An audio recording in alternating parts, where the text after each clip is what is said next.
Last month, Catch hosted a screening of an award-winning documentary, Chasing Childhood. It sparked an earnest discussion about the pressures current parents face to do it all, the risks of overprotecting our children, and how we, as a community, can make little changes that have a big impact on the mental health of our kids.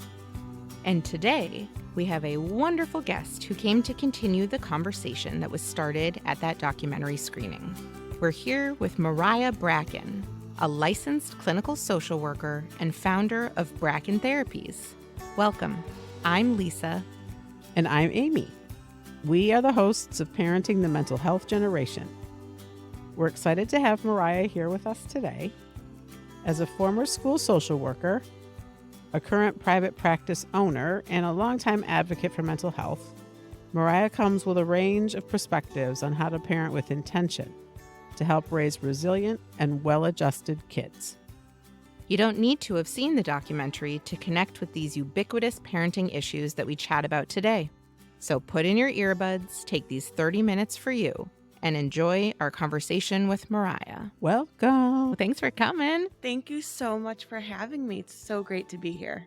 We are very excited, and we know that some of our listeners have not actually seen the film Chasing Childhood that is the spark of our conversation. So if you don't mind starting by just sharing a little bit about what the film is about, that would be great. Of course. It was a really great film about the current overscheduling of kids in our society and the increased expectations put on kids and the need to let our kids play more and let kids develop within their childhood instead of having these grand expectations for them.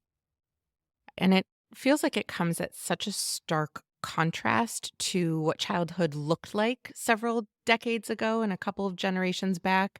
And I just think about conversations that I have with my parents about what their childhood looked like, right? You know, the movie talks a lot about kids coming home from school and dropping their backpack at the door and then running back out on the streets until the cowbell rings for dinner and everyone comes back inside. And it is just so different today. For sure. It seems like, first of all, you have to know where your kid is at all times. And especially now with technology, you're able to do that. And sometimes I think that increases that anxiety of needing to know where your child is at all time. And then I think something that they really highlighted well in the film is if you want your kid to go out and play, there's no one there to play with them because everyone has soccer, has dance class, has Sunday school, Hebrew school. There's this need to have even the play scheduled. And is that really play? Well, what is the big deal with play? Why is independent play so important? Because I think a couple of the parents in the movie, or maybe it was the kids actually, who reminded us, their parents are afraid that they're going to get bored. And we don't want our kids to be bored, do we? Or do we? I think boredom is actually really wonderful and a really great time to grow these social emotional skills. As a school social worker, we've seen a big wave to increase more of that social emotional learning within our school day. But with play, all of that happens more naturally. During play, there's problem solving, there's teamwork, there's learning how to handle disappointments. And not only how to handle those disappointments, but how do we recover from those disappointments? There's learning how to work with people and work with peers who you may not get along with. So how do we communicate more effectively? All of that is happening during play. And when it's more structured or more guided by adults, our children are losing the capability to do that on their own. Yes. And on top of all the things you just mentioned, I would also add that play includes some risk taking that I think parents and adults aren't really allowing their kids to experience. And I'm very much guilty of this too. There was a scene in the movie where there was a dad watching his, 2-year-old kind of climbing on the structures of the playground, and every step she took, he was like, be careful, don't slip, don't fall. But what that does is teach our children that the world is unsafe, that it is to be feared. And then that fosters that further avoidance of anything where you're stepping outside of your comfort zone, which really creates lots of anxiety and other challenges down the road. For sure. And I think we also talk about this, if you want to use the term helicopter parenting, of how about I do everything to protect you from experiencing these feelings of discomfort? Because, of course, as a parent, we don't want to see our children uncomfortable or anxious or having to go through something hard. But I think what we're now seeing is that parents are over accommodating and preventing their own children from learning the skills. So then maybe, your child's not at home. Maybe they're off to college or living independently, and they come to a bump in the road. And if they're so used to the parent managing that situation for them, they don't have the tools to do it themselves. So I think we also need to be thinking, what is the benefit of me protecting from these risks? And what can I do to maybe let them experience it a little bit so they can learn how to overcome it? When you were talking, it reminded me that means that we as parents have to learn to be uncomfortable when our kids are. And, Hmm. when my daughter was struggling so with her mental illness, obviously her struggles were intense and really difficult to watch. But I know even when she was a little kid, I did not like to see her sad or lonely or left out or struggling with feelings of inadequacy. So, what can we say to parents if they can come to the decision that this is in fact really good for my children? What can we say to them to make them feel more comfortable in their own anxiety? That's a great question and such a great point. And I think we have to kind of distinguish what's overprotectiveness versus supporting our kids during these times. And I think that looks like we can validate to our kids, this is really hard. I can see this is upsetting. We should be validating those emotions because it is true. Feeling left out does feel hard. And then how can we give them the confidence and help them with the strategies on how to overcome it? We talk a lot about in the work I do using those supportive statements, which is validation and confidence. So, also working with your kids on what can they do? What tools can they use? And working with them instead of you just taking care of it all yourself, working with your child to find ways to manage those tough situations. And Mariah, those supportive statements that you referenced there, just to contextualize that, you mean something like, I know you're really scared right now, and I trust that you can do it. I trust that I can leave your room tonight and you'll be okay on your own. Yes, because I think the biggest misconception is I'm going to, for example, call the teacher for my child and take care of it. The messaging, while the intention, of course, is good of you wanting to be there for your child, and like you said, Amy, not let them suffer. But the accidental messaging we're sending is, you're right, this is too hard. You can't do this on your own. And those are some of those long-term consequences where then as an older teenager, older young adult, our kids are having a more challenging time managing their anxiety. So let's get real here for a second. Do you think that parents are afraid to see their kids uncomfortable? Or do you think parents are afraid that if their kids are uncomfortable, they failed? I think it's all of that. When we talk about our community, there's so much pressure to be involved, get the grades, get into the best college you can. We have to define, what does parental success look like? Is it that we are getting into the top schools and over involved and high achieving and every single thing that comes across our plate? Or is our success looking like well adjusted, able to handle challenges, and even with our kids, knowing when they do need help and having a space where they are comfortable to say, parents, this is too much. Can we talk about this? And I think this was brought up in a really wonderful way in the documentary, where the people who were being interviewed of what is my end goal for my child, and is what we're doing the best way to get there. And I think through the documentary, we were given some examples of there's a middle ground. Can I take this personal for 1 second and And of just see course. where this goes? So, when I first started Catch 5 years ago, I really did believe that sharing the story of my family, my daughter's journey, was going to bring light bulb moments to my community.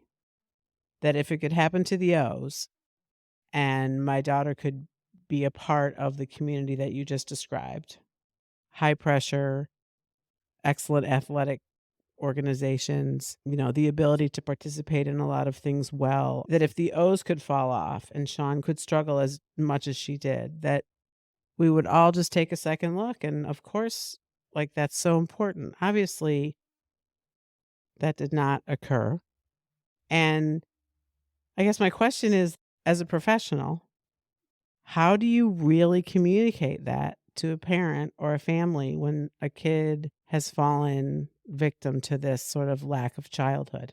Literally, lack of childhood. That they've been going from the very beginning, never stopping, and then S hits the fan. And I think there's a lot of work around adjusting expectations of in this moment, because sometimes parents come to me and their child's in crisis. And so we have to think, let's work with the child who's in front of us right now, today. Let's meet our kids where they're at. And I think sometimes doing that, we need to set those expectations aside because that gets in the way of some of the work that needs to be done in the moment. And I think by doing that and carrying that mindset of what do they need now? And I'm not saying that doesn't mean you have goals for your kids. We're teaching our children to make a goal and have to take the steps to reach that goal. But I think sometimes if that's our only focus, we miss what's happening today. And that it's really important to hold those two visions of our children together at the same time. Having an idea of where they can go, but also needing to see what do they need right now in this moment. Because I think sometimes readjusting our expectations of what success looks like can help us support our children to reach their potential. You know, it all makes sense, and I think it makes sense to everyone who hears it, and yet it's so hard to implement, right? I think it's hard to negate, and yet it's still so hard to implement. And I think that there are biological bases for that. I mean, what we're really talking about here is a fear of missing out or a fear of being left out. And when we have these conversations and we look at parents and say, why is it so important to you that your old child is in 20 hours a week of competitive dance? And these are the risks you're taking by putting that kind of pressure. The response we often get is because if she's not in dance this year, then everybody else will be more skilled than she is by next year. And then she won't have the opportunity to get back into the game at any point. And that fear is literally, that is a brain-based fear. We were left behind in our troops as animals, and in earlier evolutionary stages, we died. And so we are fighting up against something really difficult. And I think we need to acknowledge that. I think you bring up a great point because I think we also need to acknowledge the system we're in Sometimes when we think of the public school system and it's made for a certain kind of learner, and if your child doesn't fall into that learning style, it might be more difficult. And then they're labeled this, and the pressure of if you're attend a high school that's more college bound, that's an additional pressure. And so I think it's important to acknowledge the biology and also that the system we're working it within is kind of the opposite of what we're preaching. Yes, and I think that the documentary did a good job of explaining that too, because it went through a lot of the things that have happened in society really since the early 1980s that helped to explain why parents have moved towards this level of overprotection and this fear of what will happen to our children if we give them any sort of amount of independence. But one of the things that also talked about was the educational system and how America was not scoring well on standardized testing. And so there was this push for increased education, more homework for elementary students, more standardized testing. And all of that adds pressure to the weight of our children. And that was something that I was really thinking about too when I picture my parents running off on the street until 8 p.m. when it got dark outside. My first thought was, when are the kids doing their homework? And the answer is back then, the 7, 8, 9, 10-year-olds didn't have homework to do. And so there are more pressures that are very real in the society that you're right, we need to acknowledge. One of the notes that I took in preparing to talk to Moriah today was childhood is personhood. I think it would be so important if we could all just sort of look at those little people as fully formed humans, and they are, who are capable of doing so much and probably so much more than what we actually allow or give them credit to do. Mhm. And part of that skill would be, Mom, I'm too tired to do my homework tonight, and I'm not going to do it. Mhm. And that's okay. Like, just allowing them to be people. Yeah. Yeah, I think part of why these conversations are so important because of the fear of saying, yes, that's okay. Because, yes, that might be okay in our home, but it's also the worry of then they're going to school and what's the teacher going to say? What does that mean for them as a student? What I hear all the time is, okay, if we don't make them do homework in middle school from the time when I was a middle school social worker, but then how are we going to prepare them for high school? And even if that's what they need in the moment, it's that fear, kind of what you were talking about, Lisa, of, but then what? And what are they going to miss out on? And so that's where I think there needs to be a balance between the two. And I think even just being aware of what's my reasoning for saying you don't have to do your homework as the parent? Am I saying you don't have to do your homework because you just don't want to? Or is it because your child's exhausted and drained and that's not going to serve them? It's going to be a bigger fight. We know they did the homework last night. They understand the concept. Maybe tonight is okay to say no. And I think asking the why, or what's my motivation as the parent to push this, and for us to pause and just reflect, I think giving ourselves the space to do that and to question ourselves of, why am I pushing this so hard? I think that can help determine, are we doing this in the most supportive way? And that support piece feels so essential to me too. It goes back to the question of, are we doing too much for our kids? Mhm. And then, of course, the antithesis of that is just completely hands off, what we would call maybe overly permissive parenting, which research suggests is not helpful either. And so, how do we find that balance between, I'm here to support you and I want you to come to me when you need help or if you'd like some guidance, and I will scaffold for you and work with you to find that place that you can show your skill set and that you're still building other skill sets, and then slowly take that scaffolding away as you're becoming increasingly independent. But I don't see that happening enough right now. I see it really just being too much is being done for kids and not enough of we're teaching you how to do this for yourself.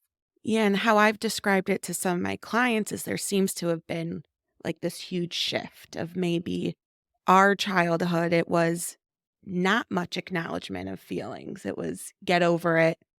You got this. Muscle Stop up. complaining. Right. Exactly. And then, which I think is wonderful, there's been more of an acknowledgement of that social emotional side, that need to develop coping tools. We've realized that's important too. And unless that is in good shape, we can't access all of the other quote unquote work stuff. Mm. So then it seems like we've gone to this other extreme of the mental health side is so important. Let's do everything to protect it.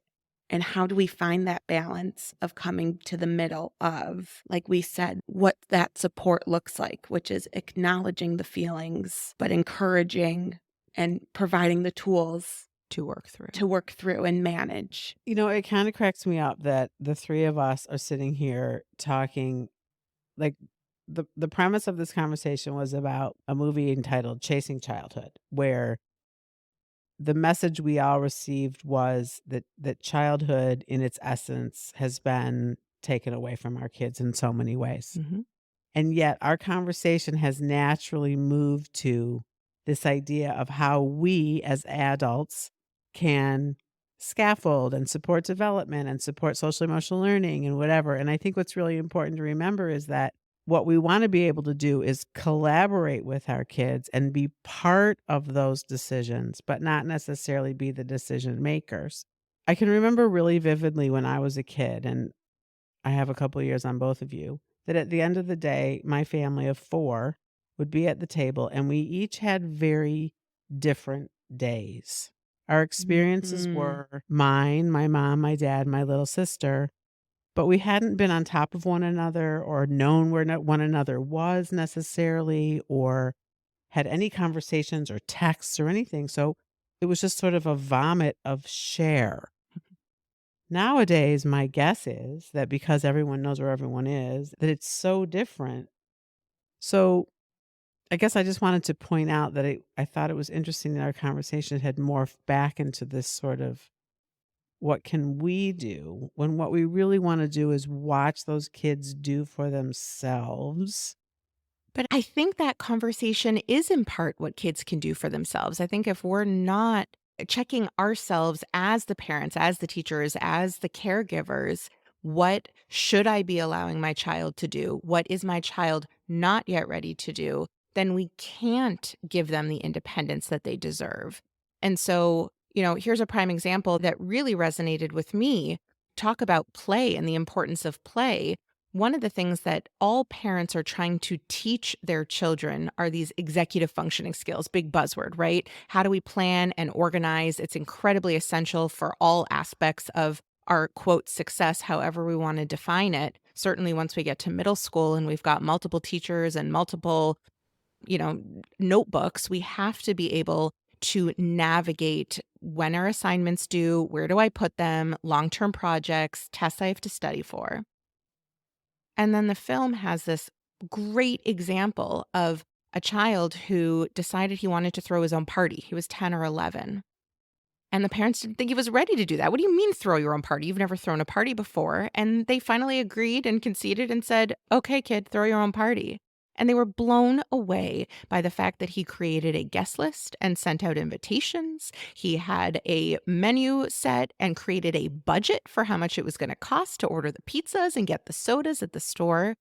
And that literally is through play and through creative, independent activities, building the executive functioning skills, the exact same skills that are needed to be successful in turning your work in on time. And so as the parents, we have to be asking ourselves, is my child ready for that? And if they're not fully ready to throw their own party, maybe they're 8 and they can't do all of those things, which parts can they do and which parts can I help them with? And I believe that's how we build those skills. I agree, except for I think you need to ask your kid too, I not just think, yourselves. You have to talk yes, to your kid. I think that's essential. Absolutely. I think part of what we have to stay away from sometimes is labeling everything. I mean, I was thinking back on my husband, who's the youngest of 6 kids. He was essentially ignored, and none of these thoughts went through his parents' head. I can Mhm. guarantee you that one Mhm. for sure. Mhm. And he developed on his own 100% all of the skills, executive functioning and otherwise, that he needs to be not only a good C student in high school, but a really successful human being in life. And, you know, not everybody is as lucky as he is, but I do think that kids can come upon those things way more naturally than we believe they can. And that we have fallen into a trap in some ways of making sure that not only do they have ballet class and nutritious eating, but they also are working on their executive functioning skills. And I'm not taking away from what you said, Lisa. I'm just saying those will come because you will be asked to put your laundry away and you will be asked to pack your own backpack and you will be asked to, you know, do the things that you are equipped to do as a human. I think that also comes back to what we were talking about earlier with the system we live in. But if I have access to give them the ballet class, or I have the access to give them more direct executive functioning, shouldn't I do that? Isn't that what's best for them? And I think coming back to, yes, a lot of that can happen naturally. So again, bringing our kids' voices back into it. And I know during the discussion of the film, we talked about it. I believe someone in the audience talked about signing up for soccer. And the question was, does your kid really like soccer? Do they want to be in soccer? And giving them a voice too, and giving time for these naturally occurring situations where they can practice these skills on their own and still helping them reach and realize their potential, realize what they're passionate about, what they enjoy. And I definitely think that can happen hand in hand. And I think it takes more conversations like these so parents don't feel so alone in saying, I'm not going to sign up for this. Here's why. And I think discussing it more helps to normalize these thoughts and feelings and make it a part of our conversation. We might run out of time and you might want to cut this out. But Amy, I feel like our listeners are going to challenge some of what you said a little bit, though, about, hey, however many decades ago, we didn't have any of this. And my husband turned out fine. And it's just part of natural state of being. But we've all read the articles and the research and know that childhood looks different than it did 30, 40 years ago. It is more difficult in a lot of ways. We have social media, which adds layers of complexity. We have exposure to news and information globally that children didn't see or have access to before. We've got way more homework and academic demands than were ever placed on kids before. And so, as easy it is to say that we don't need any of this and we'll be fine, we don't really know necessarily if that's true, given all of the added layers of what kids these days have to face in their day to day life. Yes, but again, it comes back to that balance of yes, childhood is not the same and expectations are a lot different. And social media is a whole other podcast in and of itself. But I think making sure we don't go too off the rails in that and bringing it back to how do we still manage to find these opportunities? And it may look different. I don't think it's going to be 100% of the time I'm going to drop my backpack, run outside, and come back by dark. But just finding some pockets of opportunity, I think, is our goal. I don't remember if it was someone at the event that said this or someone in the movie, but I also made a note that there was a remark made, "I'm not asking my kid to be a superstar. I'm asking him if he wants to be a soccer player. I thought that was a good mindset to go into it with. Totally. And I think it's that question of the why. Why are we doing this? Are we doing this because my kid loves it and wants to be happy? Are we doing it because we think they need it for a college admissions letter? And I think it's okay if that is the reason, but let's just take the moment and ask ourselves the why. And if it's too much of one, of I'm doing this for college and not enough, I'm doing it because he loves it, let's take a step back and let's look and let's question and let's talk and let's reprioritize and let's bring our kids into those discussions too.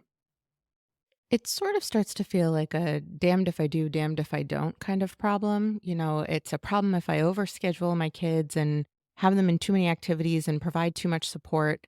But, on the other side, I think many parents feel like it's a problem if I don't sign my kid up for things and have them involved, and then they're going to miss out on social opportunities. They're not going to have things to put on that college application. They won't be able to be in whatever advanced classes they have interest in taking if they don't take the precursors for those classes. And everything starts to be a decision made out of fear of what will happen if I don't make that decision, fear of what will happen if I don't do this right. And, the quote that stands out for me most, and I actually don't have it in front of me, so I hope I don't butcher it too much, but what was said in the film is, all of the worry in the world doesn't prevent death, it prevents life. Mm. And we are missing the mark as parents on how to be more successful in managing that. I think it's like we need that reminder of maybe when we were growing up, we didn't have all of this and we were fine. And there are kids out there with less opportunity and they're fine. And I think sometimes that reminder of it's not necessarily about which level in soccer they're at, but do we have a safe place at home? Am I being as supportive as I can? Or even more directly, forget, whether they won the soccer championship, but were they a good teammate to Mhm. others? And did they have fun? Were they laughing?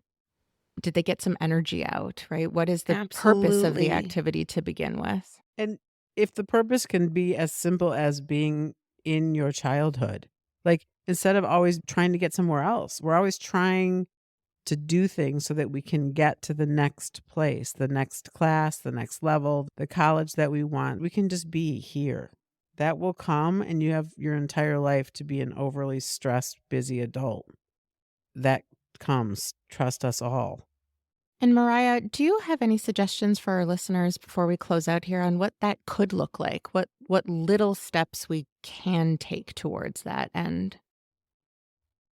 I think even you, Lisa, brought up the great point of after you watched the documentary, you realized I will let my son, who was 4 at the time, 5 at the time, Mhm. I will let him use a butter knife. He'll be okay. We don't need to go into this mindset of it's all or nothing, or I have to commit to this one parenting style I've read about 100% of the time. I think that's also too big of a pressure to put on ourselves. But can I find an instance of someone reached out and they want to play in the backyard? Oh, but there's homework, but there's this, but there's that. But you know what? Today, I'll let it happen that you go Love that. outside. It doesn't need to be this big commitment that you are going to alter all of your decisions just to fit this free range parenting lifestyle, as they labeled it in the film. But I think just finding the pockets and the small opportunities, the great start, and should feel like a success. I feel like this conversation is only just beginning. And like you said, it's going to be many more of these conversations over many more weeks and months and years for us to all really continue navigating how to strike that balance. I don't think we're particularly good at it yet, but I think we're all agreeing about how essential it really is for our children's health and success. And just having the conversation, I think, is so valuable because it gives us that time to reflect and take a look at what are we doing for this next generation of kids. Well, and it's always important to just think about it's okay to be you. It's okay to make decisions that are best for your family. It's okay to get off the treadmill of life and look a little different than the guy next to you, even if it's uncomfortable and scary. I think it's important to remember that. And for me as a parent, it's been finding just a few other parents who feel that same way. It has been really comforting because to stand alone on an island is really, really hard. But to feel like you've got one or two people in your court who get it and are living it and are feeling it and who you can journey alongside it has been really a helpful part of this process for me. Absolutely. It's finding people who are going through this same journey because you shouldn't feel alone in this. It's hard already. It can be isolating already, and it doesn't have to be. Well, Moriah, thank you. Thank you so much for your time today, for watching the film with us and being as passionate about it as we were. We really, really have enjoyed the conversation. It's been so wonderful. Thank you so much. And thank you to our listeners for tuning in to another episode of Parenting the Mental Health Generation. Stay current on all Catch programming by liking us on Facebook at Catch's Community or by visiting our website, catchiscommunity.org. We're glad that you joined us to continue this conversation. It's important to talk about our mental health and reach out for help if needed.